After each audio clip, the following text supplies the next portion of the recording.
Fala, meus queridos! Matheus aqui mais uma vez falando com vocês. E dessa vez nós vamos começar os estudos do capítulo 3. O capítulo 3 da Cisco, onde nós vamos falar aí sobre protocolos e comunicação de rede. Tranquilo? Cara, esse é um dos conteúdos que eu mais acho legal de se estudar. E querendo ou não, é o alicerce de redes de computadores. A gente tem que realmente entender a parte de protocolos, a parte de comunicação, para que a gente possa assim avançar o nosso conhecimento nessa área que é tão incrível. Então vamos lá. Esse capítulo 3, nós temos aqui um pequeno sumário do que nós vamos estudar. Então nós temos, vamos ver regras de comunicação, protocolos e padrão de rede, transferência de dados na rede e essa série de subtópicos aqui, beleza? Assim como no capítulo passado, galera, esse capítulo também ele é recheado de vídeos, certo? De conteúdo multimídia, vocês vão gostar pra caramba. Então nesse vídeo, devido ao pouco tempo, não tem como eu realmente adentrar a fundo aí todo o conhecimento desse capítulo, porque a minha missão aqui é te ajudar. Você vai ler, você vai estudar esse material e eu vou dar apenas uma pincelada aqui e te ajudar esclarecendo alguns detalhes também, beleza? Então vamos lá. Regras de comunicação. Olha só, galera. O princípio de comunicação entre computadores, certo? Pensando aqui sempre em redes de computadores, ele segue um princípio muito similar, uma lógica muito similar à comunicação entre nós seres humanos, beleza? A comunicação entre pessoas. Então nós temos aqui três elementos, certo? Em comum, quando nós estamos falando aí de comunicação entre seres humanos, entre pessoas e comunicação entre computadores. E Matheus, quais são eles? Esses aqui, origem ou remetente, certo? Sempre tem uma origem. A comunicação tem um destino, um destinatário, a pessoa que eu quero me comunicar, beleza? E o canal ou mídia. Eu preciso também ter um canal de comunicação para que essa informação ela seja enviada. E nesse desenhozinho nós podemos observar o fluxo da comunicação entre pessoas, se comparado aqui à comunicação entre computadores. Vocês vão ver que realmente tem muita semelhança. E aí, galera, vamos falar muito de protocolos, beleza? Não tem como estudar redes de computadores sem realmente falar bastante de protocolos. E protocolo, eu quero que você já aprenda de uma vez por toda hoje. Sempre que você ouvir falar do nome protocolo, você pode assimilar a um conjunto de regras, certo? São quase sinônimos. Então, protocolo significa um conjunto de regras, certo? Toda comunicação ela precisa de um conjunto de regras para que ela se estabeleça de forma eficiente. Então, por exemplo, existe aí um conjunto de regras na nossa língua portuguesa, entre elas regras de acentuação, regras de concordância, enfim, são várias regras que, se cumpridas, elas formam o padrão culto da nossa língua portuguesa. E, por exemplo, se eu pegar uma frase totalmente invertida, totalmente sem nexo, ela vai sim dificultar a nossa compreensão. Se eu escrever para você um parágrafo, por exemplo, sem pontuação, sem acentuação, sem concordância, sem estrutura, com certeza você vai ter dificuldade em captar essa mensagem. Com certeza você vai ter dificuldade na hora de compreender essa mensagem, certo? Isso vale para qualquer idioma. Então, se tratando de protocolos de comunicação, nós temos aqui alguns exemplos, por exemplo, um emissor e um receptor identificados. Nós temos esses elementos via de regra. Temos também língua e gramática comum. Temos também a velocidade e ritmo de transmissão. Também temos os requisitos de confirmação e recepção, certo? Já nos protocolos de comunicação de rede, nós também temos uma sequência de regras e justamente são elas que estão exemplificadas aqui, nesse pequeno quadrante, certo? Nesse pequeno quadradinho. E quais são elas?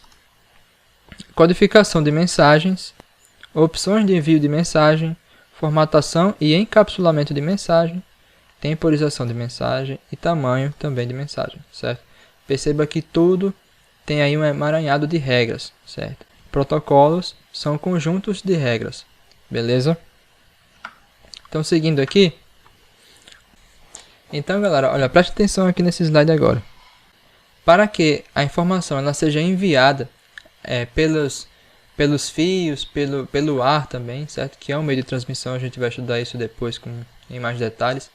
Mas para que essa informação ela seja enviada do emissor para o receptor, ela deve estar aí no formato adequado. E qual formato adequado é esse? O formato de bits, certo? De bits, nosso famoso binário. E aí nós temos esse bit, que ele é codificado, certo? Por impulsos elétricos ou outro tipo de padrão, depende aí também da mídia. E aí quando chega no receptor, esses bits são decodificados, certo? Ele é decodificado, ou seja, ele é traduzido a fim de poder ver a mensagem, certo? Poder ler e interpretar a mensagem que foi enviada. Por quem, Mateus? Pelo emissor. Beleza? Pelo emissor. E aí, se você observar aqui essa trajetória, você vai ver que realmente faz sentido tudo o que está descrito aqui. E é assim que funciona por debaixo dos panos a comunicação entre dispositivos. Beleza? E aí nós temos uma analogia muito legal, uma analogia que descreve como funciona o processo de encapsulamento da mensagem, certo? Toda mensagem, quando ela vai trafegar aí pela rede, ela sofre um processo de encapsulamento. Mateus, e o que é encapsulamento? É o empacotamento de informações e seus respectivos protocolos antes que eles trafeguem pela rede. Então, basicamente é isso. E essa analogia da carta ela é muito legal. Por quê? Porque eu tenho esse envelope que vai guardar a minha carta. Dentro da carta eu tenho aí inúmeras informações. E ele faz essa analogia aqui, ó, como se fosse realmente um cabeçalho, certo? Cada dado ele guarda consigo, cada protocolo ele guarda consigo um cabeçalho, certo? E aí nós entramos num conceito muito importante que é o conceito de metadados. Beleza? Metadados. E o que são metadados? De maneira bem objetiva também, metadados são informações que, por exemplo, não estão dentro da carta. Por exemplo, a informação do remetente e a informação do destinatário. E essas informações são importantíssimas. Por que, Mateus, é importantíssimo? Porque sem o remetente, sem o destinatário, a mensagem não tem como chegar ao destino final. Você concorda? Então, por mais que a carta guarde toda a mensagem principal, certo?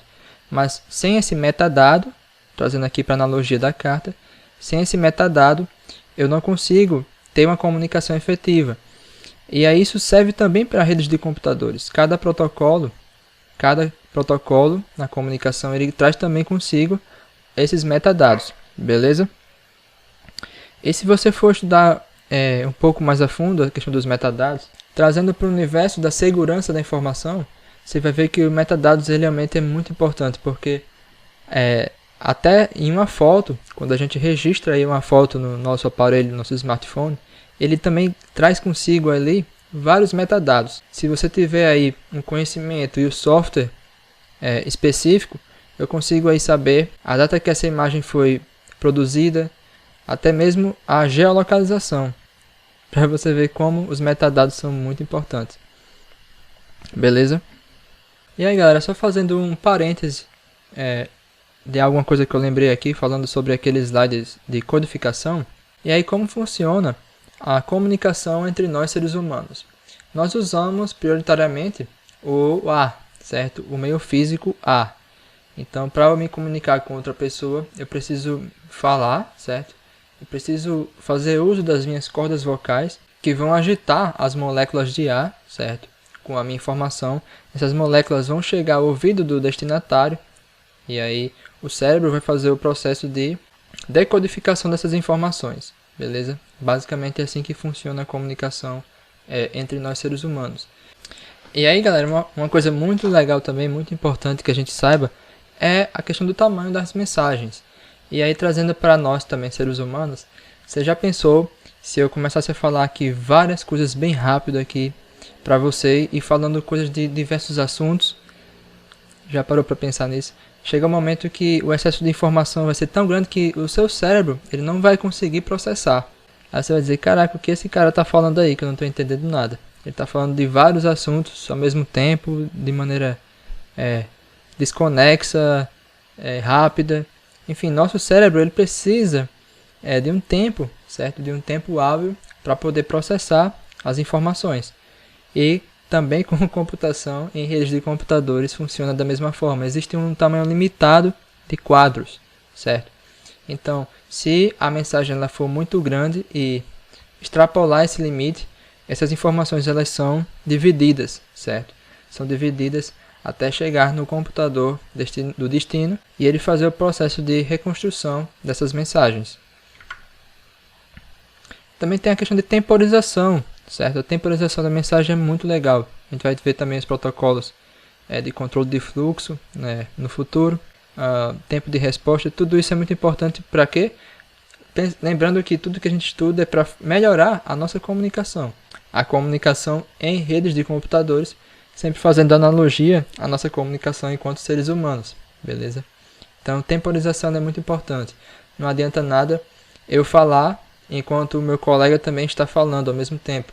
A comunicação ela vai vir distorcida, ninguém vai entender nada. Então, sempre, enquanto um está falando, o outro deve parar e escutar. Até chegar o momento do que o outro vai ter a vez de falar e o que falou vai escutar. Entendeu? Faz sentido?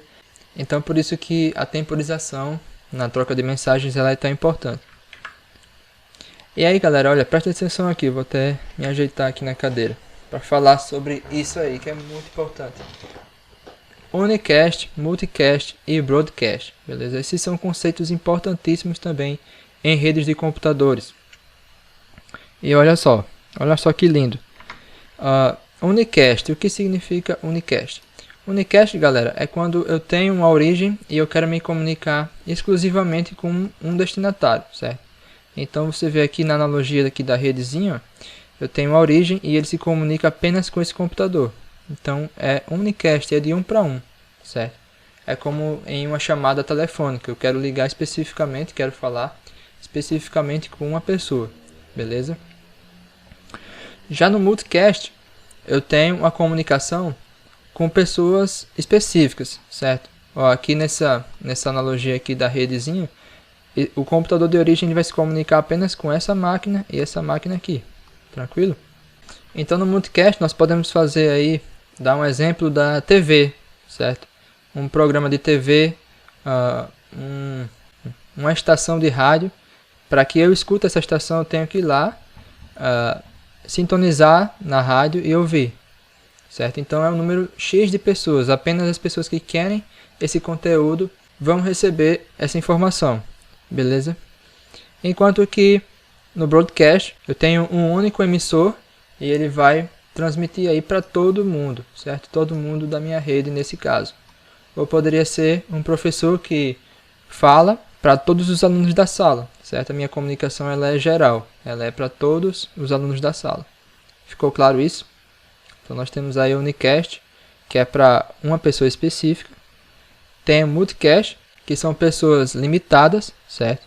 Uma outra analogia seria se eu quisesse fazer um webinar, por exemplo, uma conferência online, e apenas essa máquina e essa tivesse acesso, tivesse o convite, e apenas elas consomem essa transmissão, certo? Consomem esse material.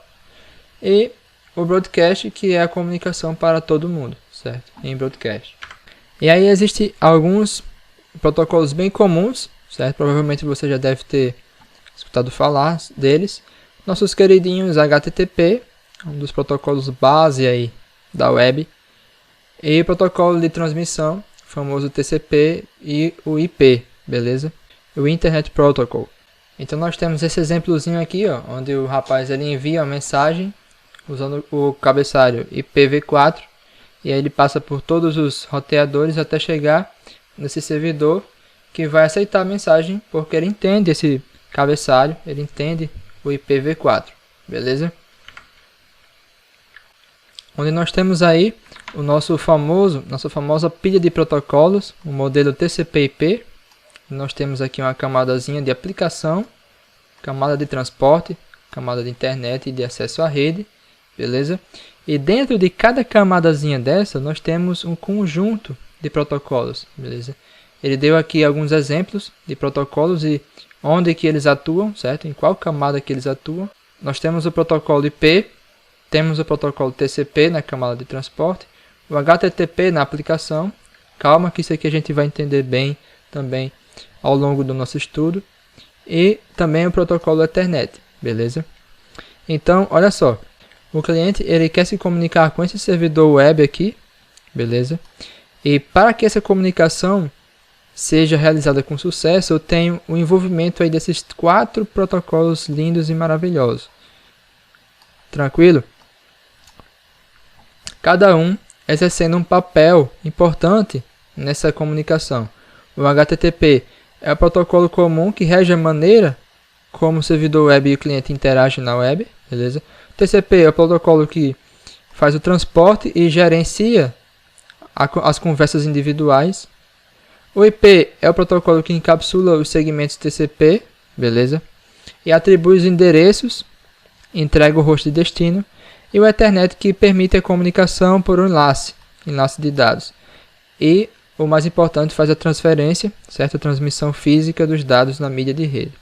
Então, quando for estudar aí, quando for fazer suas anotações, dá uma atenção bem bacana nesses 4 protocolos. Tranquilo?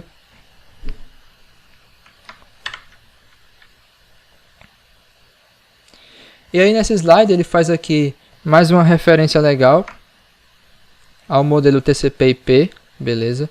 E aí nós temos aqui uma série de outros protocolos. Você vê que existem vários protocolos. E a suíte mais utilizada é a suíte TCP/IP, beleza? A suíte que mais é estudada e que mais nós vamos estudar em redes de computadores. Nesse slide é só uma curiosidade falando basicamente como foi o desenvolvimento do TCP/IP lá nos primórdios com a ARPANET, beleza? A ARPANET que ela foi fundada pelo Departamento de Defesa dos Estados Unidos. A internet ela surgiu realmente como se fosse uma arma de guerra. É interessante que vocês deem uma pesquisada na ARPANET no seu tempo livre. Aqui nós temos mais um conjunto de protocolos, suas respectivas camadas. Nesse slide aqui nós temos o processo de encapsulamento, desenhado aqui, ilustrado de uma maneira bem legal, aqui bem didática, onde nós temos a comunicação mais uma vez de um cliente, de um computador cliente para um servidor. Então ele faz a comunicação enviando um dado e esse dado ele vai ser encapsulado com o conteúdo aí de vários protocolos, certo? Envolvendo aí o TCP, o pacote P e os quadros Ethernet, até que ele chegue no servidor web. E aí você percebe que cada camadazinha dessa, cada camada ela vai deixando aí algum metadado, beleza? Ela vai deixando alguma informação importante de identificação. E aí, a continuação, galera, quando esses dados eles retornam, certo? Com a resposta do servidor para o cliente, ele vai fazer todo o processo de desencapsulamento na ordem correta, certo? Ele vai tirar o cabeçalho Ethernet, depois vai tirar o cabeçalho IP, depois o cabeçalho da camada de transporte e por fim as informações web, certo? As informações do HTTP, elas vão ser processadas e enviadas para o browser, para o navegador da máquina cliente, para que o usuário ele enxergue esse resultado, certo? Enxergue essa resposta que foi devolvida pelo servidor. Mateus, e quem inventou tudo isso, esse conjunto de regras, essas coisas todas que você está falando? Galera, existe uma série de padrões e esses padrões estão regidos aí por várias empresas muito sérias, certo? Várias organizações muito sérias que fazem toda essa padronização e organização de regras. E aqui nós temos algumas delas, beleza? Temos o I3E, muito importante. Temos o IANA, o TIA. E nós temos esses exemplos de empresas. É importante que vocês saibam que elas existem e, se possível, dá uma conferida, dá uma pesquisada melhor em cada uma delas. Tranquilo? Lembrando que nós vamos parar nesse ponto, beleza? Mas não deixe de conferir o conteúdo multimídia do NetAcad, beleza? É repleto de animaçõezinhas que vai facilitar muito o entendimento desse conteúdo. Tudo bem? Então é isso. Te vejo na próxima aula.